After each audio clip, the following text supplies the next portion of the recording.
আসসালামু আলাইকুম, hello viewers. আজকে ইন্টারেস্টিং কাজ দেখাবো। সেটা হচ্ছে ধরেন একটা ল্যান্ড এরিয়া বা একটা পলিলাইন দিয়ে আপনি এরকম ভাঙা ভাঙা লাইন নিয়ে আলাদা একটা এরিয়া নিছেন। এখন অথবা আমরা যদি একটা পলিলাইন নেই, হ্যাঁ, বা একটা রেক্ট্যাঙ্গেল নেই, এই রেক্ট্যাঙ্গেল নেওয়ার পরে অথবা আমরা কি করব, এইখান থেকে ধরেন ভাঙা ভাঙা একটা পলিলাইন ড্র করলাম, হ্যাঁ, আঁকা বাঁকা একটা পলিলাইন ড্র করলাম।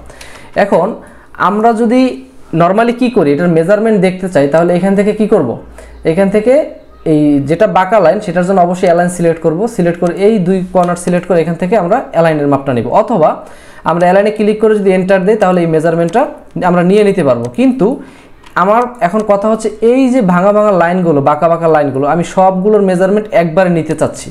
তাহলে এটাকে আদৌ সম্ভব কিনা, বা এই যে মেজারমেন্টগুলো আছে, যেমন সাপোজ আমার একটা ল্যান্ড এরিয়া, আমি যদি এলআই এন্টার দিই, এলআই এন্টার দিয়ে লিস্ট কমান্ড দিলে আমরা এখান থেকে দেখেন স্কোয়ার ইঞ্চি, হ্যাঁ, স্কোয়ার ইঞ্চি, তারপরে স্কোয়ার ফিটের এরিয়া পেলাম, এবং লিনিয়ার কত 734 ফিট 5 ইঞ্চি। মানে এইখান থেকে শুরু করে যদি এই কর্নার থেকে আমরা শুরু করি, তাহলে ঘুরতে ঘুরতে যা একেবারে আবার এই প্রান্তে এসে যখন শেষ করব, তখন আমরা কতটুকু হাঁটবো, 734 ফিট আমরা এখান থেকে হেঁটে এই কর্নার থেকে এই পর্যন্ত পৌঁছালাম। ওকে, তাহলে এখন আমাকে সাপোজ কোন এক লাইন বলতেছে যে এই শুরু থেকে সম্পূর্ণ আমরা মেজারমেন্ট দিয়ে দেখবো যে আসলে 734 ফিট বা যে মেজারমেন্টটা দেখাচ্ছে এটা আসলে অ্যাকচুয়াল হয় কিনা। ওকে, তাহলে এইটা আমরা একবার কিভাবে করতে পারি, এটা অটোক্যাডে কিছু লিপস আছে, সেই লিপসের মাধ্যমে আমরা কিছু শর্টকাট কাজ, মানে অনেক দীর্ঘ সময়ের কাজ আমরা অল্প সময় করে ফেলতে পারি। তাহলে এই লিপসগুলো আমরা কিভাবে এই অটোক্যাডে প্রবেশ করাবো, তাহলে আমরা কিবোর্ড থেকে যদি এপি লিখে মানে অ্যাপ্লাই দেই, মানে এন্টার দেই, তাহলে দেখেন এখানে একটা অ্যাপ্লিকেশন, হ্যাঁ, লোড অ্যাপ্লিকেশন নামে একটা পেজ ওপেন হয়েছে। এখানে দেখেন অনেকগুলো লিপস আছে, বা আপনাদের লিপসগুলো ইন্টারনেট বা গুগল থেকে এটা সার্চ করে ডাউনলোড করে নেবেন। তবে এই লিপসগুলোর নাম জানতে হবে। ওকে, আপনি কোন লিপসের কি কাজ।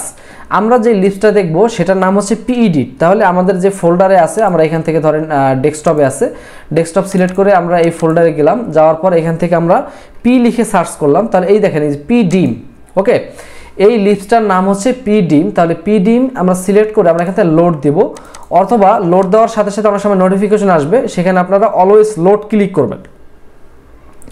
অলওয়েজ লোড ক্লিক করতে হবে, যেহেতু আমার এটা আগেই লোড করা ছিল তাই ওই নোটিফিকেশনটা দেখাচ্ছে না। এই লোডে ক্লিক করার সাথে সাথে অলওয়েজ লোডে আসবে, তারপরে আমরা এখান থেকে ক্লোজ দিয়ে দিব। ওকে, এরপরে আমরা একটা শর্ট কমান্ড দিব, যেই লিপসটা আমরা নিয়েছি সেই শর্ট কমান্ডটাই দিব, পিডিম। দেওয়ার পরে এখন আমার কমা প্রমোট এরিয়া যদি দেখি, দেখেন বলতেছে সিলেক্ট অবজেক্টস, আমাকে অবজেক্টটা সিলেক্ট করতে বলতেছে। তাহলে অবজেক্টটা যদি সিলেক্ট করি, এখন আমি একটা এন্টার দিব। তাহলে এন্টার দিলে দেখেন এই কতগুলো ডাইমেনশন আমার এক ক্লিকেই হয়ে গেল। ওকে, এখন আপনারা যখন একটা আটার উপর ওভারল্যাপ করবে, তখন একটু আগে পিছনে করে জাস্ট এগুলো একটু মডিফাই করে দিলেই আপনার হয়ে যাচ্ছে। অথবা এইটার চারদিকে ডাইমেনশনটা যদি আপনি দিতে চান, তাহলে সেম এই পিডিম ক্লিক করে অবজেক্ট সিলেক্ট এন্টার যদি দেন, তাহলে দেখেন শুধু আপনাকে একটু মডিফাই করতে হবে, জাস্ট একটু সরাই দিতে হবে যদি এরকম কোনো একটা ওভারল্যাপ করে। ওকে, আর আবার যদি এইটারটা দেখতে চাই, তাহলে আবার পিডিম লিখে এন্টার দেবো, অবজেক্টটাকে সিলেক্ট করে আমরা আবার এন্টার দিব। এন্টার দেওয়ার সাথে সাথে দেখেন আমাদের টোটাল লেন্থ, ভাঙা ভাঙা লাইনগুলো টোটাল লেন্থ আমরা একবারে নিয়ে ফেলতে পারলাম। এইটা যারা প্রফেশনাল কাজ করেন, এটা অবশ্যই তাদের জন্য খুবই গুরুত্বপূর্ণ। আপনারা এই ভিডিওটা আশা করি দেখে উপকৃত হবেন, আর ভিডিওটা দেখে যদি আপনাদের ভালো লাগে অবশ্যই শেয়ার করার অনুরোধ থাকলো। আজকের মতো এ পর্যন্ত। আসসালামু আলাইকুম রহমতুল্লাহ।